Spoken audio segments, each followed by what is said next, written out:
Friends, welcome to Biology Made Easy. Today in this video, we'll discuss megasporangium, which is otherwise known as ovule. In the previous videos, we have discussed what is the structure of a microsporangium and how the microspore or pollen develops into male gametophyte. Today, we'll discuss what is megasporangium, where it is present, and the detailed structure of the megasporangium or ovule will discuss. Again, you know that in a flower, bisexual flower, there are two reproductive parts. One is androecium, which represents the male reproductive part. The other is gynoecium, which represents the female reproductive part. So, today we will discuss the female reproductive part, that is gynoecium. In gynoecium, different number of carpels or pistils may be there. There may be one, there may be many. If only one is there, that is known as monocarpellary.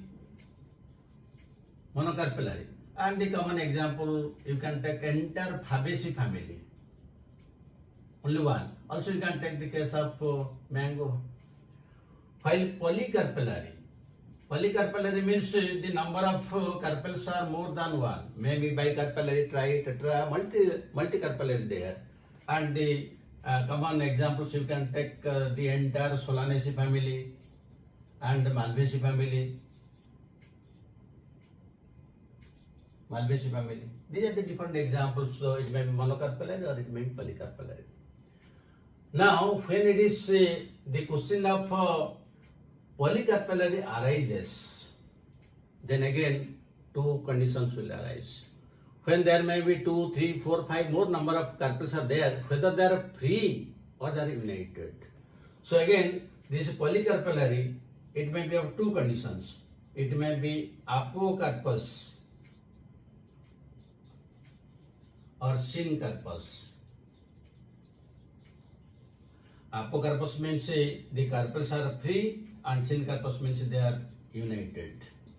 And the common example of this apocarpus is Mycelia champak. Mycelia champak. While the syncarpellary example, you can take the most of the examples. Here also you can take the same examples, polycarp examples. You can take Solanaceae and also the example of Malvaceae. So, in case of apocarpus condition, usually you will find the carpels are free like this. If you have seen the champak flower, it looks like this. While in case of syncarpus, all of them are united like this. They are united like this. This is the difference between the apocarpus and the syncarpus. Now, if we will discuss the structure of a single carpel, how it looks like and what are the different parts. In a single carpel, you will find there are three different parts. Three different parts. The upper part is known as stigma, which receives the pollen grains.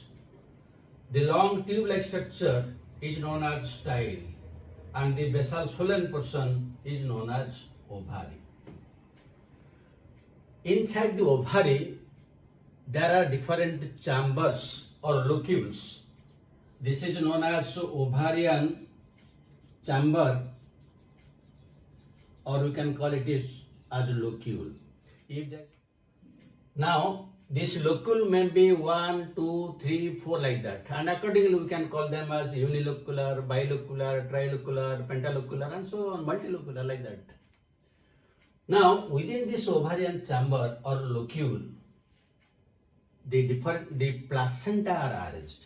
Suppose let us consider that it is unilocular, and here there will be one placenta.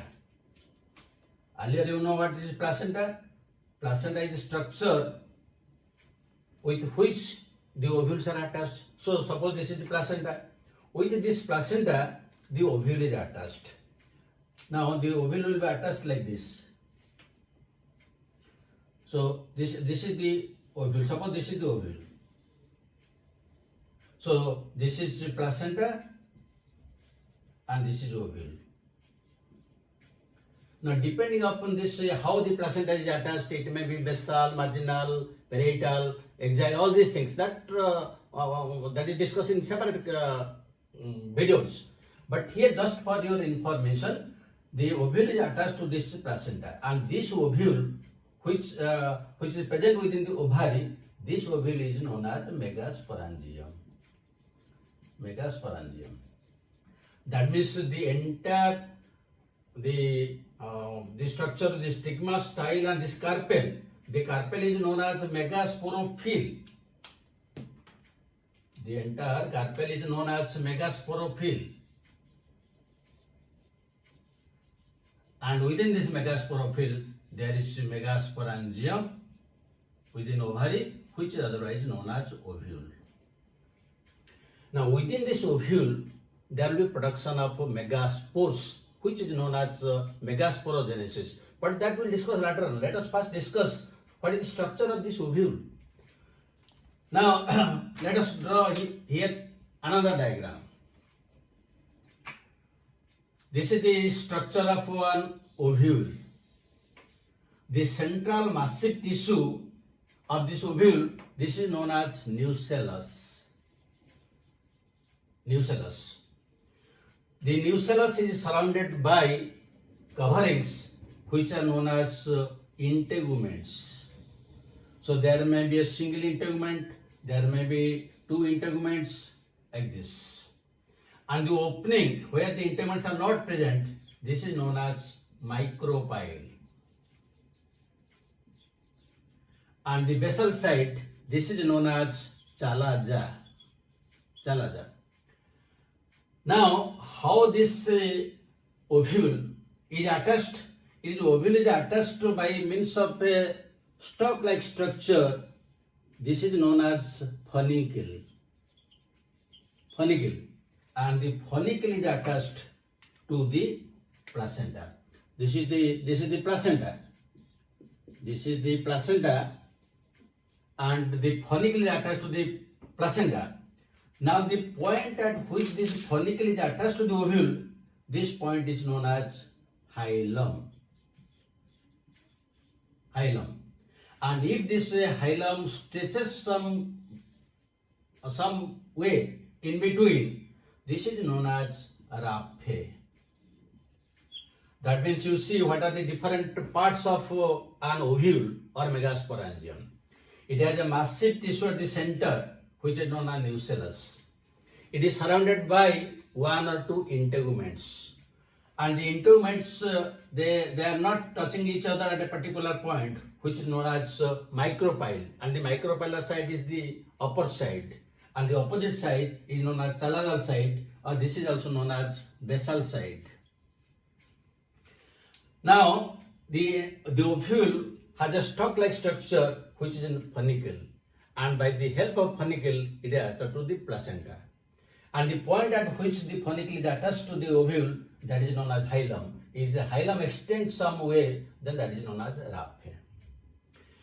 Now, the nucellus may be very thin or it may be very thick and massive.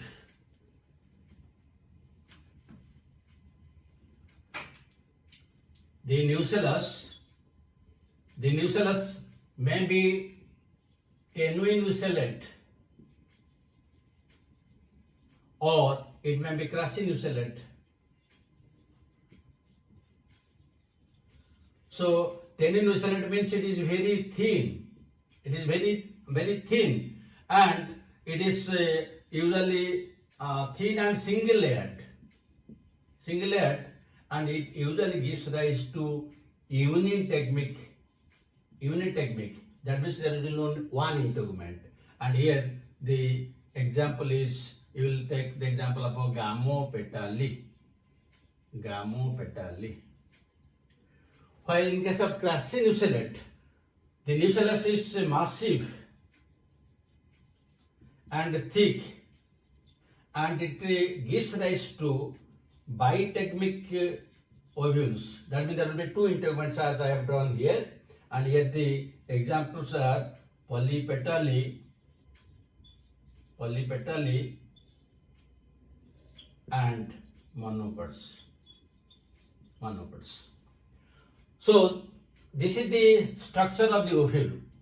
That means there is a central tissue known as nucellus, integument, then there are one or two integuments, then where the integument doesn't touch, that is micropyle, the other side is chalaza, then there is funicle by means of which attached to the placenta, then the touching point is known as hilum. If hilum extends somewhat in between, it is known as a raphe. This is the structure.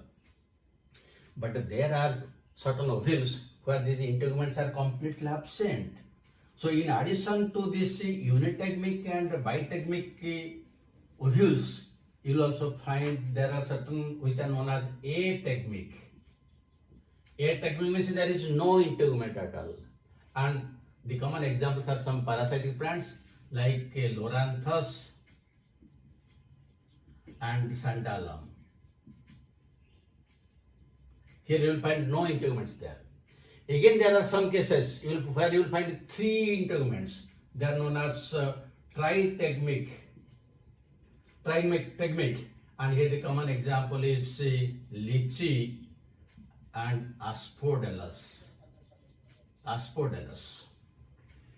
In case of particularly lychee, the third integument forms, it gives rise to aril, and this is the edible part in case of lychee. That means the part of lychee which are eating, that is nothing, that is aril, and that is the third integument. Then in case of castor seed, if you have seen the castor seed, at the top of the castor seed you will find that there is a cap-like structure. This is known as carbuncle. And this is castor seed. This is the lychee. So in case of castor, this cap-like structure which is known as carbuncle, that is also a third integument. It is usually hygroscopic and it helps in germination of the seeds. So these are the different structures about the integuments. Then now these ovules, and sometimes you will find there is in the funicle there will be another structure known as obturator. Obturator is a tissue present either in the funicle or in the placenta, which directs the movement of the pollen tube towards the ovule. When the pollen tube will come, it will direct it towards the ovule. That is the function of the obturator, but it's present only in some plants, not in all. So this is the structure of the megasporangium or ovule. Now these ovules are again of different types. So I will give you a brief idea about the different types of ovules. Types. Now number one is orthotropous. And this is straight ovule. And the example is gymnosperms. So in this case you will find this is the nucellus, and these are the integuments, and this is the funicle hilum. That means the micropyle, the chalaza, and the funicle, they are in a straight line. That is why it is known as straight ovule. Come to the second case. This is found in gymnosperm. Now second case is anatropous. Anatropous is known as inverted ovule. And this is very common. It is found in 82% of angiosperms. That means this is the most common one. 82% angiosperms. Majority of the angiosperms, this anatropous is found. In this case, the ovule is inverted. This is the nucellus. Now the integuments are present like this. And this is the micropyle. And this is the funicle, and the funicle this side chalaza. chalage is towards this side and micropyle is towards this side. The micropyle is nearer to the funicle, so it is inverted. Now come to the third type. Third type is hemitropous.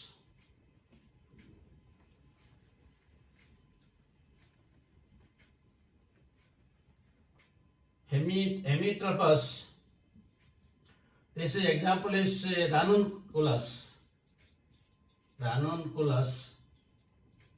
ranunculus.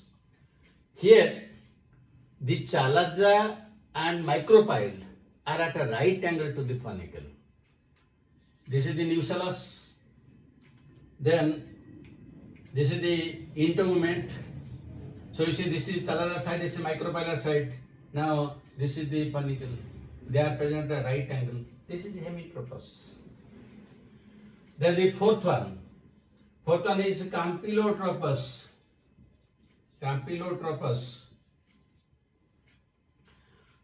Now this in campylotropous there is a slight change in this hemitropous type. Here the micropyle and chalaza are in straight line are at right angle to its funicle. But in case of campylotropous, here the ovule is slightly curved. The ovule is slightly curved like this.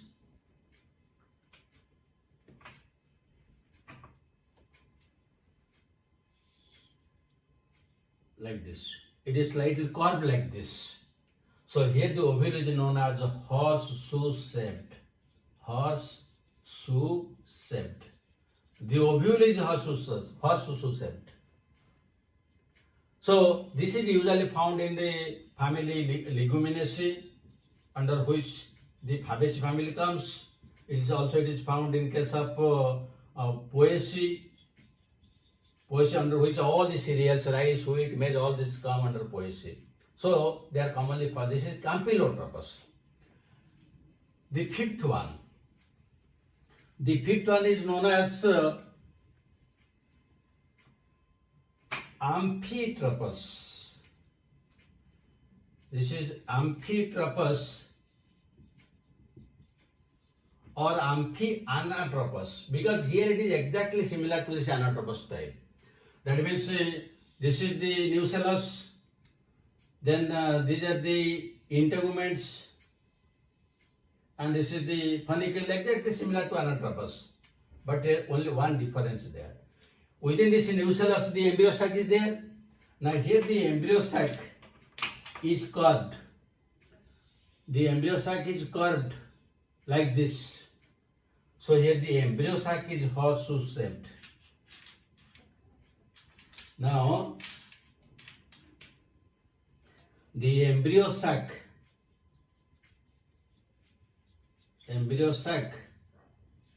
is horseshoe shaped.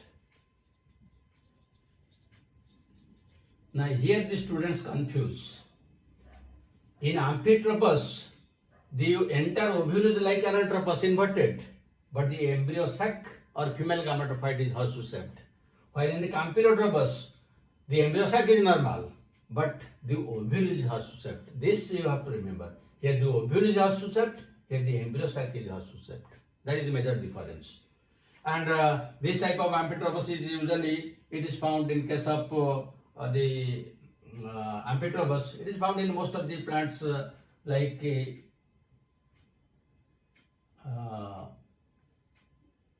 is found in case of a potato, again which belongs to the Solanaceae family. Then come to the sixth type. The sixth type of ovule is inverted 360 degree. That is known as succinotropous. And commonly it is found in the family Cactaceae, where the Opuntia belongs to this.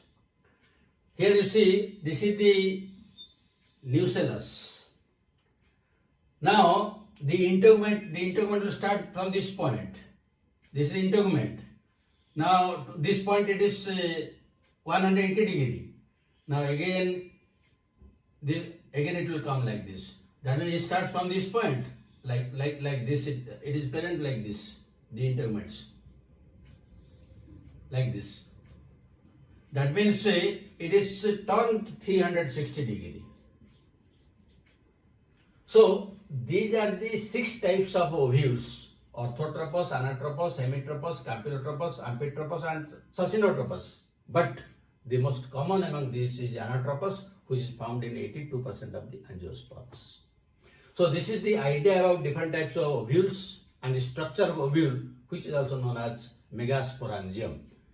After this, how the megasporogenesis takes place and how the development of female gametophyte takes place, we will discuss.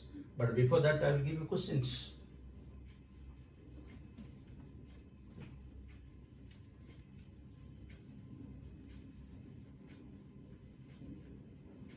So you can write one question.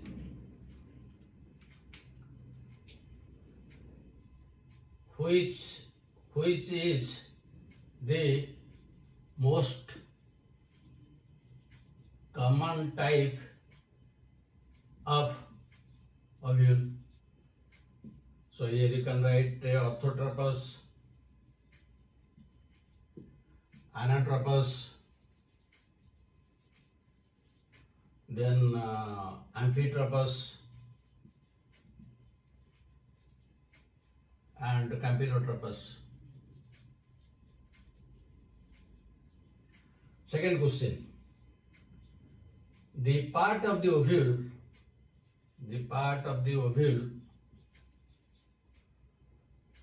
at which